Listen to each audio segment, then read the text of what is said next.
Welcome to the Virginia is for Laughers podcast, brought to you by X2 Comedy. If you're looking to get more out of your Shenandoah Valley experience, then this is the podcast for you. You'll meet interesting people, the comedians that perform here, and find out more about what you can do and see. Whether you live here or plan to visit, listen to explore what helps make up our unique slice of heaven. Now here's your host, Dawn Davis Womack. Hello, Laughers. I'm so excited to introduce you to Duck Matthews from Merge Coffee, a family-owned, award-winning coffee company with 2 and soon-to-be 3 cafes in Harrisonburg, Virginia, with an online shop where you can buy their specialty coffee. They are devoted to serve their community well and educate people on how to get the best out of their coffee experience. When people hear Merge, they think of bustling cities and annoying traffic. Instead of drivers that make your blood pressure rise, picture this: diverse cultures, backgrounds, and talents coming together to create a space for community to thrive. That's what Merge means to them. You can not only find their coffee by visiting one of their coffee shops in Harrisonburg, but you can also find Merge Coffee in other coffee shops, cafes, and grocery stores across Virginia. And here's a fun fact about Duck. He has emerged in our growing comedy scene here in the Valley as a new stand-up comic and recently performed in our comedy pageant event at Court Square Theater. Welcome to the show, Duck. It's great to have you on today. Hi, Dawn. Thank you so much for having me on today. Yes, this is such a pleasure. I'm so very excited about you being here today. I met you through the comedy scene we have, and I bought your coffee, and I must say, I enjoy both. So, in prepping for today, I'm very curious about how you're building your company and your story. So let's get into it. What do you say, Duck? Absolutely. Let's do it. Let's do it. First question. Are you from Harrisonburg? So I'm actually not from Harrisonburg. My wife is from Harrisonburg. Her mom grew up in Dayton and her dad grew up in Singers Glen. So she is hyper local to the area here. I grew up in DC, actually. All my family still lives in DC or in PG County, Maryland. Right. Okay, cool. And where did you meet your wife? I met my wife at a wedding in Ohio. Very, very random situation. We both almost didn't go to the wedding, but then it worked out in our favor. So it's been almost 10 years we've been married now. And I think that was a good decision to go to that wedding. I think so, too. It seems to be working out very well. I met your lovely wife at a recent Basement Comics workshop that we do, and she is fabulous. I absolutely love her. I love her, too. So I can see why this worked out. Now, listen, question for you on this. Name of your business. Merge is really an interesting name to call a coffee company. What is the story behind this name? So the story behind the name, I'll give you a little bit of the history of how we got started. So Merge has 4 owners. I am one of the 4. It's 2 families.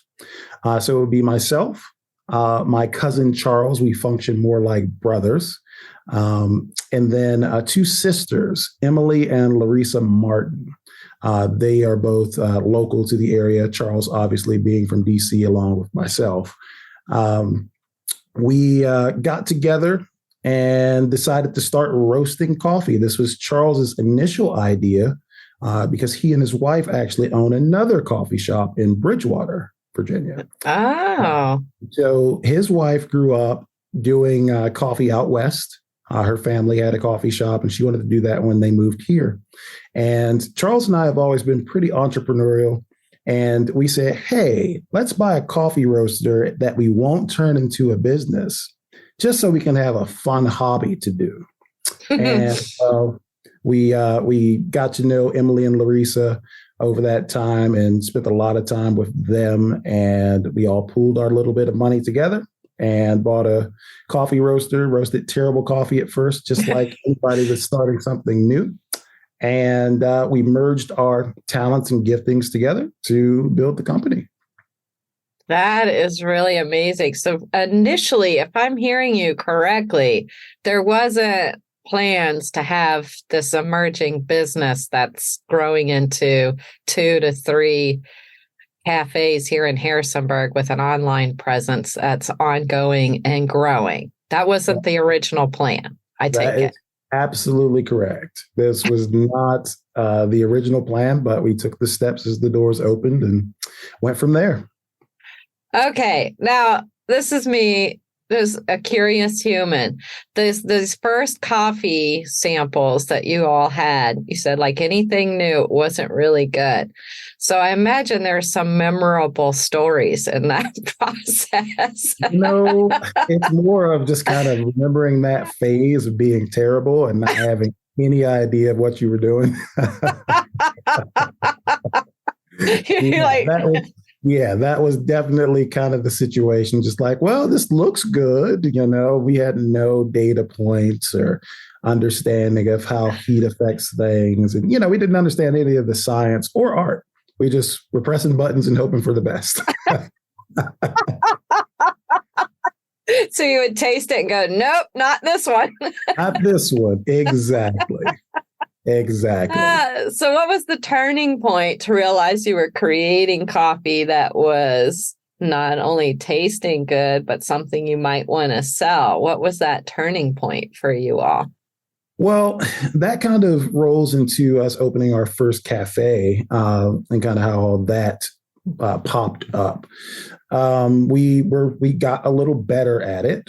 And, you obviously you use your friends and your acquaintances as your guinea pigs.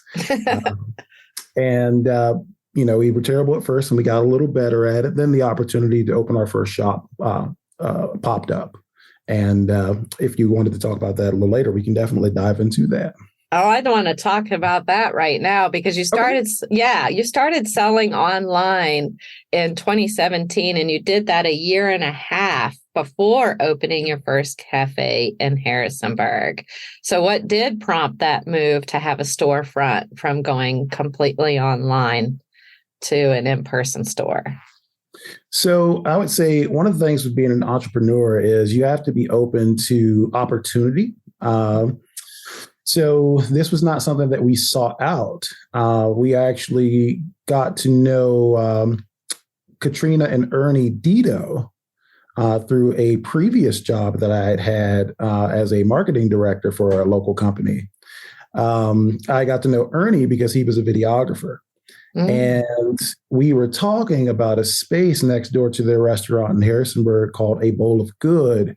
There was a space that they were thinking of maybe turning into a coffee shop. And he and I were just talking in my office one day because he was doing some video work for the company I was working for. And this just came up that we were roasting coffee.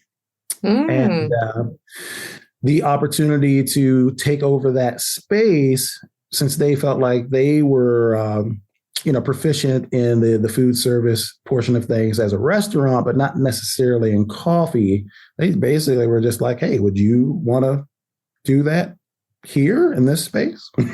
Wow. And we said, we got together, we talked about it. We were like, well, this would be a great place to kind of showcase what we do, with our roasted beans, to showcase how it can be used and to do things excellently as far as drink service goes.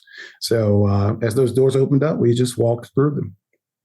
That is really amazing. I like what you said about being open to the opportunity as an entrepreneur, that you don't necessarily see it coming, but you just stay open to it. And you don't have to have it all figured out, do you? You kind of figure it out as you go. Absolutely true. Yeah, we do have a lot of support in our community with fellow entrepreneurs, as I imagine they do in other communities elsewhere. And that's one of the most encouraging parts of growing as an entrepreneur myself, is realizing how helpful fellow business owners are to share with you and help you and encourage you to move forward. So I'm excited to be connected with you, not only as a comic, but as an entrepreneur. So, absolutely. Thank you for walking through those doors, my man. Yep, absolutely. Community over competition is what I like to say. Oh, that's really great. Oh, that's a great segue into my next question, by the way, because you state on your website that you all believe at your core in community and responsibility. Can you tell us more about what that means to you? Expand on that and why you chose those values in particular. Definitely. So community, especially in a coffee house, I feel like is hugely important. So we strive for excellence in what we serve, what we prepare. That is definitely something that's really important to us. At the same time, we want to make sure that it's both accessible to people as well as it's what people want. For instance, not to go too deeply into it, but with coffee, you can have something that is technically a really good coffee that's objectively, very balanced and dynamic. But a lot of times people that want an everyday cup of coffee aren't interested in that, So I want to make sure that whoever we're serving, that being our community here in Harrisonburg, make sure that we're serving them well. So even between our two shops, even though they're only 2 miles apart from each other, what we serve, the core items are all the same, but we do have a little bit of a different offering for the communities that they serve. So with our first shop, the Parkview community is a lot different than the downtown shop where I am typically. So we want to make sure that we're serving people well with that.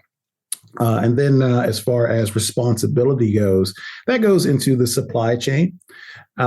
Coffee is the second largest commodity in the world. That's just right behind oil. So the supply chain can be very complex. We want to just make sure that we know where our beans are coming from and making sure that those we purchase from can invest in legacy. Mm. Yeah, that's very interesting to me. I'm not in the coffee business. I certainly am a consumer. And now that you mention it, you go to different coffee shops and different communities, and there is a different vibe and offerings between the coffee shops. How do you come up with what you're going to do differently in those communities? How do you evaluate that, and how do you come up with it? So I guess the biggest thing is just listening. So obviously you have to make some decision at some point of what you're going to do and what you're not going to do. Excuse me. But basically it's just listening to the community and seeing kind of what their desires are and then, shifting towards that. Obviously you don't want to sacrifice particular values and levels of excellence. But within that, there is preference. And we want to make sure that we can cater to the preference of those in our community. So can you give an example what might be different in terms of what you offer between the two shops, just so we can get some context of what that might look like? Absolutely. So for instance, the Parkview community, the age of folks that are served up there is probably between 40 to 65. Mm-hmm. And so, like, for instance, our drip coffee offering there, we usually have 3 different coffees on drip and they go through it all day. Whereas downtown, I have 1 coffee, mainly because that's what people want. Okay. Fair enough. I'm going to serve the people what they want. And most people want a classic dark roast downtown. Now, kind of going back to the idea of that's not the highest scoring coffee that we have, but I'm not going to try to convince somebody to like something that they're not ready for yet. I'm going to serve them well within their own preference. So that would be just a small example. It's not hugely different, but it's those little things that, I feel like make a really big difference. It is in the little things that make a really big difference, which is you're just doing such an awesome job with this interview because it's segueing greatly into this next question I have for you, which is around the fact that I love reading about your green coffee sourcing ethics and the relationships that you have with the farmers. And we're going to talk a little bit more about that. But first, I must ask you, are these farmers located all in the Valley? Can you tell us about that a little bit more? Yeah, so this is a great little device to do a little further education on kind of the the complex system of sourcing coffee. So none of those farmers are located locally within the valley because coffee grows in a very specific region in the world. You've got places like Colombia and Brazil, African countries like Ethiopia and Kenya. You can go a little further east into like Indonesia. It takes a certain climate to grow coffee really well. And for instance, North America is not the place for it. You need something pretty tropical to grow coffee really well. Now, as far as how we source coffee, most of our coffee right now comes from Honduras. We have a direct trade relationship, meaning we don't go through a broker or somebody that's sourcing the coffee for us. We speak directly to the family. And the folks we work with is the Della Finca family. And they are on the 6th generation, I believe, of in their coffee plantation. And so it's grown quite a bit. They have a lot of things to offer. And one of the great grandsons, his name is Nelson, he moved to the States. He lives in South Carolina. And he handles the import-export for the family. So that's great. We've had a few of the farmers up here to the shop to do tastings and, explore new coffees. We established this right before the pandemic, so we haven't personally been down there yet. But we love working with them because we know who's getting the money. We know who's getting the lion's share of the profit there, and it's going directly to the family, not a bunch of middlemen that are eating off the backs of their hard work. And like I said earlier, we want to make sure that they can invest in legacy as well, because that's what we're trying to do. We're not doing this just for fun. we want this to grow and to be something special. We want them to reap those benefits as well.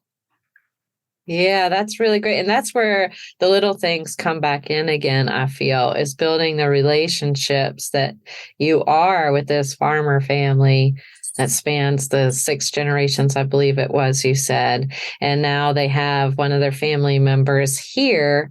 And I imagine as you're growing the business, you're getting to know them on a deeper level. And that just increases the power and what you're able to offer Absolutely. us. Yeah. Absolutely. Yeah, see, I love this already. Again, I want to talk a little bit more about the sourcing process and how that works. Is that what you mean by sourcing, is working with this farmer family? Yeah. Okay. Mm-hmm. Okay, so that's what that means. Now, if there were a farmer out there, and we do have international listeners, so this probably wouldn't be obviously a farmer here in the Valley, but if there's an international farmer interested in working with you, what should they do? Would you expand past this family? Or are you going to kind of? Yeah, absolutely. We've been working with some folks in Colombia recently. Okay. That provide some excellent coffees. Obviously, people will send us samples and those types of things all the time. We've been doing this long enough now to where people are contacting us.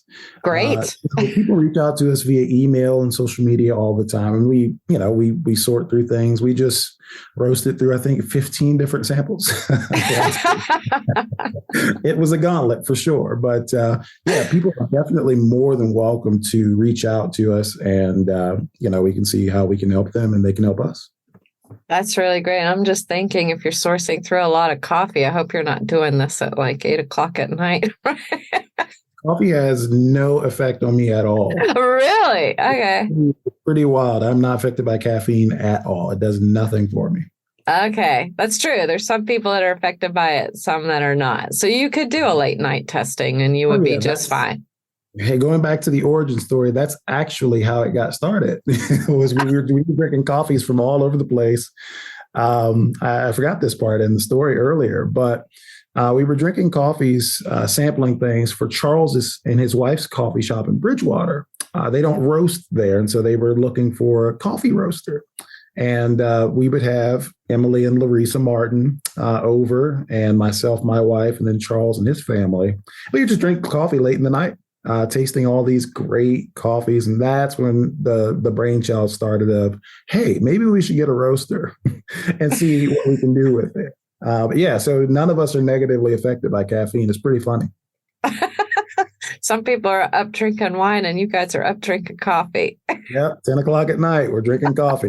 That's fantastic. And it's doing great because Merge is an award-winning coffee. So do tell us, what was the award and how did you win it? So we have several awards. Oh, sorry.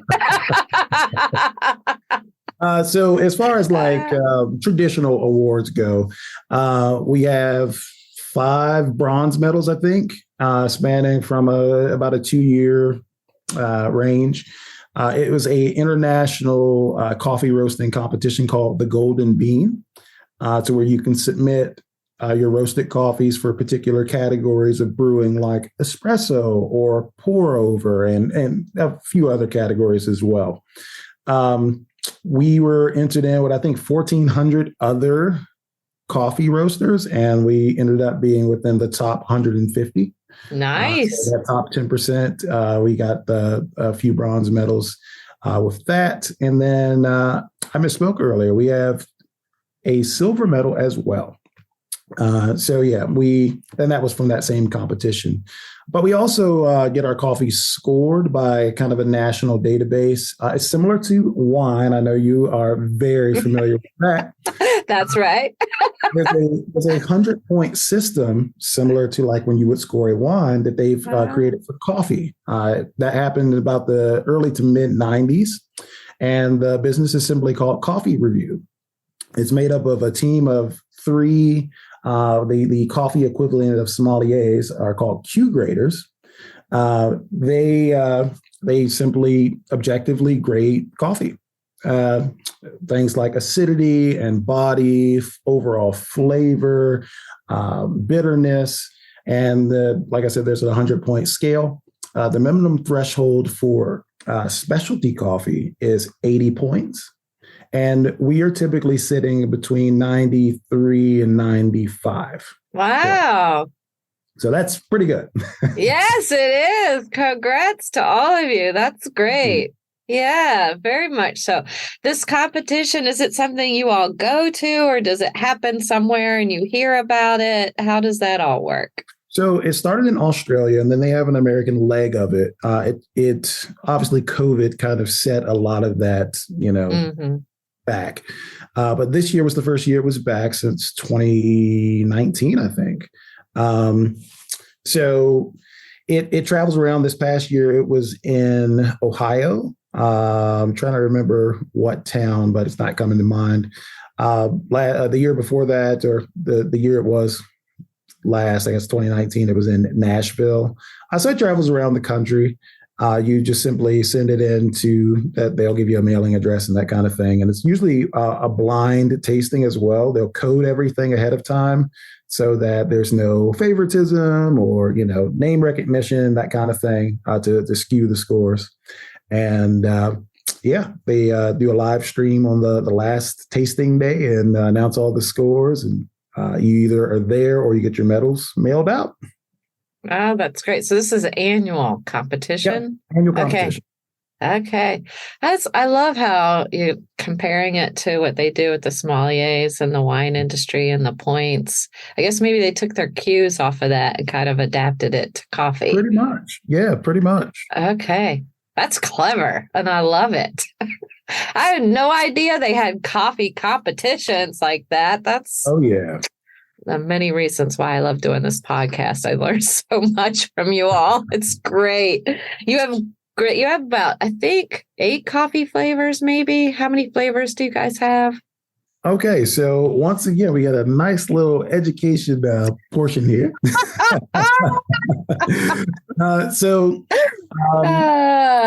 No flavored coffee at all. Okay, all right.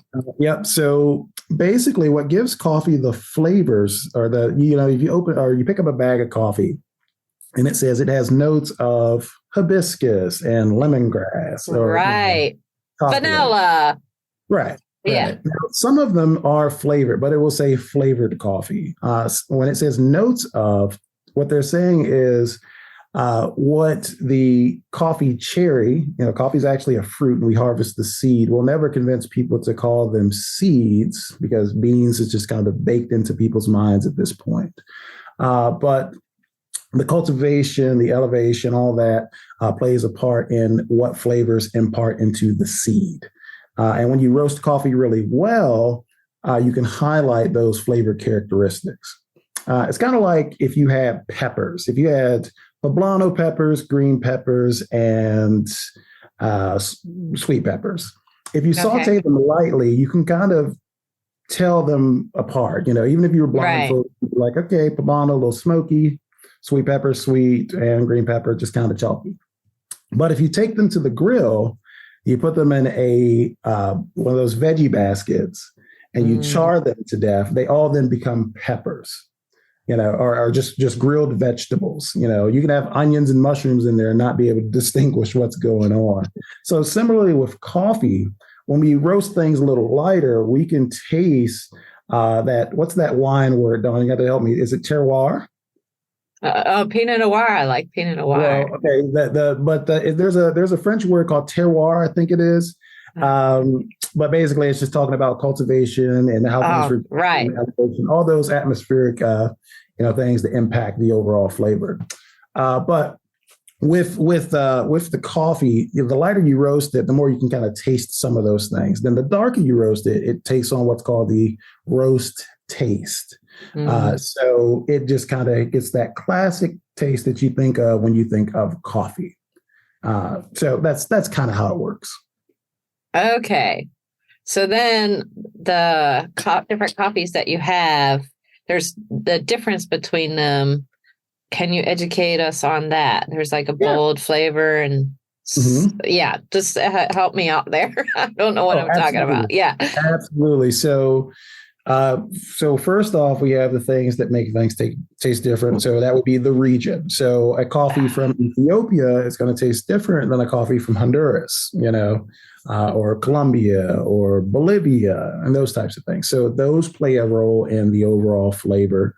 How the coffee is processed after the cherry is picked plays a big role as well. So there are three kind of basic processes. One's called the natural process. And we're not going to go too deep into this, but we'll just fly by. Yeah, that'd be great. Yes. One's called the natural process, where they let the coffee cherry ferment completely intact for X amount of time, depends on the country. And then they wash that off and then dry the seed. And that's what comes to the roaster after that.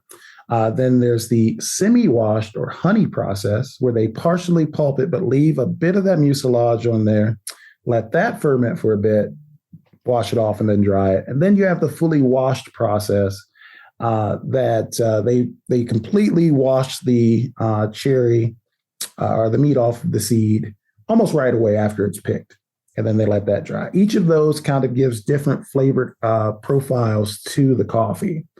And then also at the end of it, you have how you roast it. So I can take any of those beans and roast them a little differently and get different flavors out of it. Typically, if you roast it fast and quickly, you'll get, more subtle flavors, a little more delicate, a little fruity, maybe a little acidic. If you roast it a little slower and longer, you can get a lot more depth, a little more chocolate or tobacco, that kind of thing. So that's the quick flyby. But yeah, it's how it's grown and then also how it's prepared play a huge part in what you taste. This has been so educational. Thank you so much, Duck, because honestly, I did not realize, if I'm hearing you right, the coffee seed / bean is coming from cherries. Yep. Mm-hmm. Which I had no idea about that. I cannot be the only one who did not know that. I didn't know it 5 years ago. So okay. Okay. So the pit of the cherry is the bean. Yep. Mm-hmm. And it's split in half. And so that's what makes that one coffee bean. Yep. That is amazing. So not every cherry is a Marciano cherry. You would Which be is correct. and I love those, by the way. Guilty pleasure here too. Okay, good. I have a sweet tooth. I think you do too. Oh Neither my God. confirm nor deny. I love it.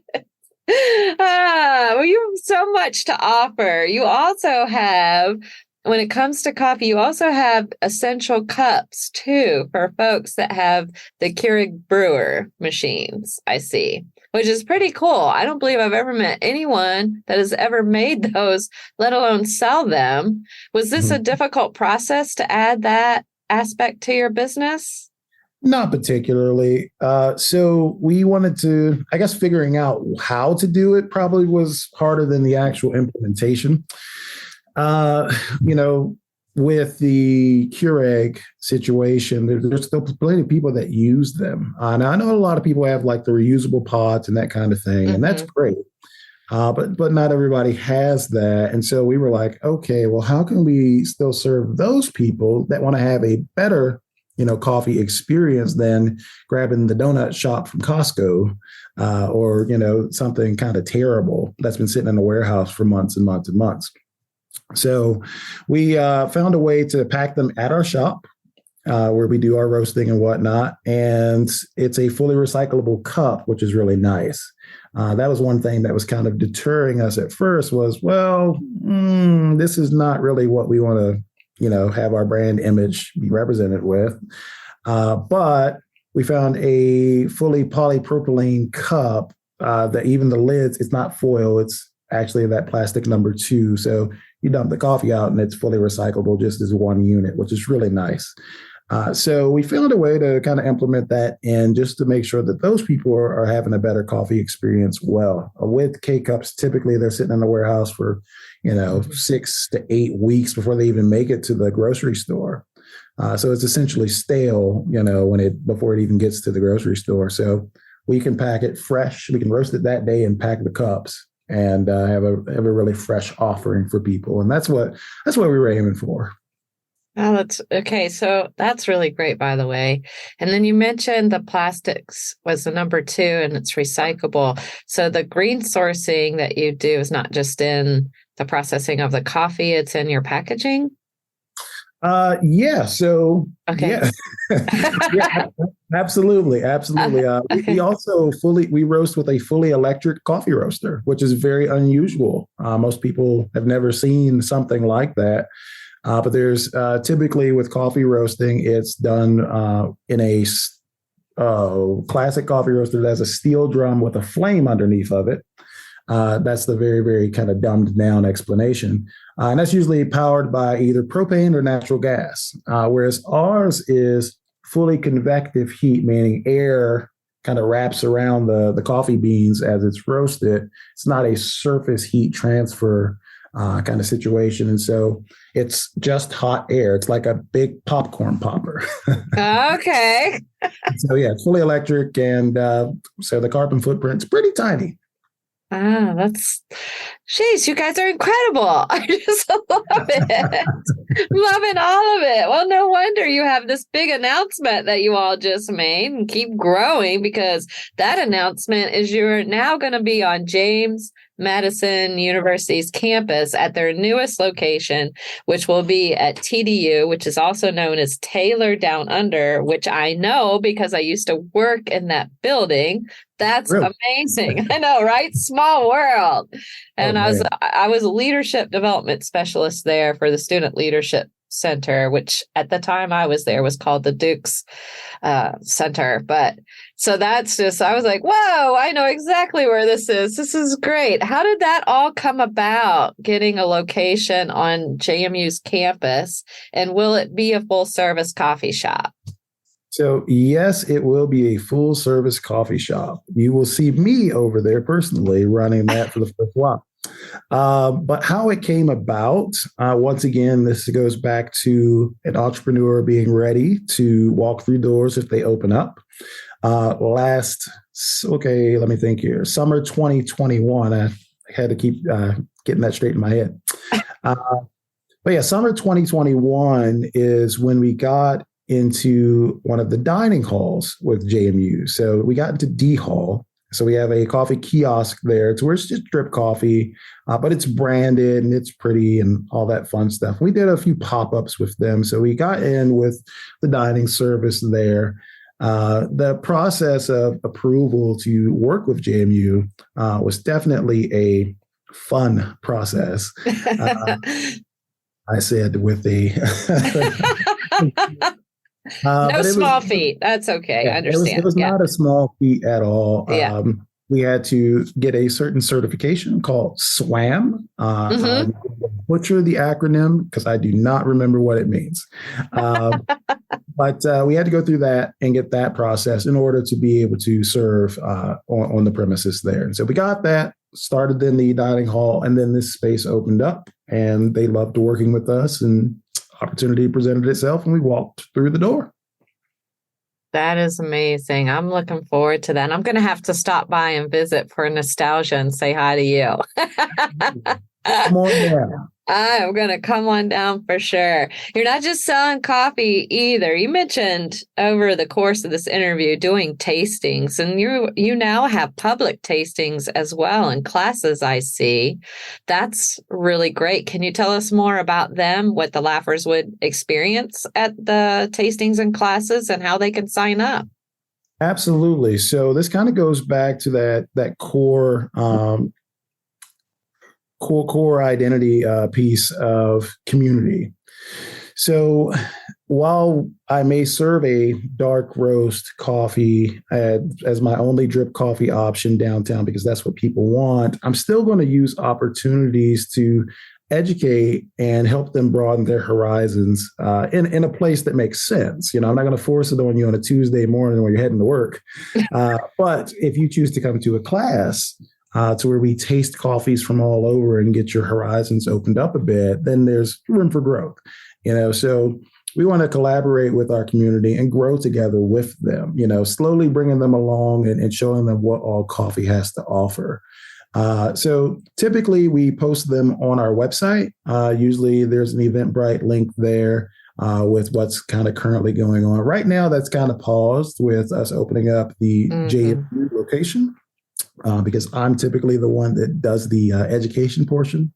And just as a little note, it seems like I do a lot of stuff, and I do, but there are tons of other things that the rest of the ownership do behind the scenes that is absolutely essential and amazing. So I just want to put that plug in there. Yes. So with the tastings right now, those are paused, but we were going pretty strongly with doing them about once a week. Usually like a Wednesday evening or something like that. But yeah, if there are any that are going to come up, you'll see them on our education tab on our website. That's really great. And you also have merch too, I see.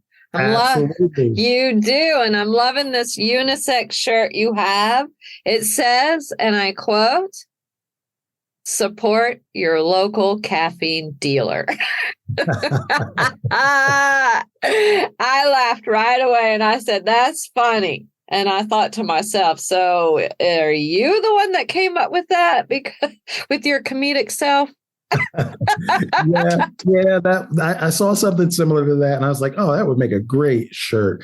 So we obviously tweaked and kind of went our own way with it, but it was definitely really fun. We've got some tumblers now too, so little travel mugs that say that as well. Oh, is that a hint? Wink, wink. Swing on by, dog. I'm gonna swing on by there, Duck. That's great. I'm loving your humor. I'm loving our new connection. And speaking of which, this last year you decided to jump into doing stand-up comedy for the first time, giving it a whirl by doing some of the comedy open mics we have around here. Most notably, there's the one at Brothers Craft. That's really where we're at. Although Travis Bae runs that one, and I think, yes, he does have another one starting up at the Tequila Bar, I believe. So tell us what prompted you to give it a try and what do you hope to do with it? Well, I love to laugh. I've always thought that would be kind of a fun thing to do. I love Jamie Foxx. I do too. And so I've done a lot of different things in my very short life. I'm 33 and I've had a lot of different jobs and occupations. And, one of my artistic loves has been music. And so I do a lot of production for that, for artists that are, signed with labels and that kind of thing. So I was like, hey, it'd be really cool to become like the great value version of Jamie Foxx. Do a little music, do a little media, do a little comedy. That would be really fun. So the opportunity popped up. I was just on Facebook one day and saw the open mic and said, why not? This could be fun, I think the pandemic really helped people to like give themselves a little push to try something new, to kind of seize the moment instead of just waiting or saying, well, maybe I'll get to that eventually. I saw it and I said, well, why not? Am I going to be good at it? Probably not. Starting off, but get out there, get your feet wet and see where it goes from there. Yeah, that's really great. Yeah, you were in the comedy pageant. You submitted a video for that, and and we put you on it. Absolutely. It was a great time. And now we've talked you into coming down to Basement Comics and working with us there. And we really are looking forward to seeing you grow and thrive in doing that as well. So if you have a chance to if you see Duck Matthews on an X2 comedy flyer, you should definitely come. And I can't promise you will be at all the open mics at Brothers Craft, but chances are you'll see him at a few. So definitely check him out. It's really fun to watch and see you grow, in the craft. Appreciate it. Thank you. Yeah, it's really great. As we wrap up here, can you share with the laughers how they can follow Merge Coffee on social media or otherwise to get more information?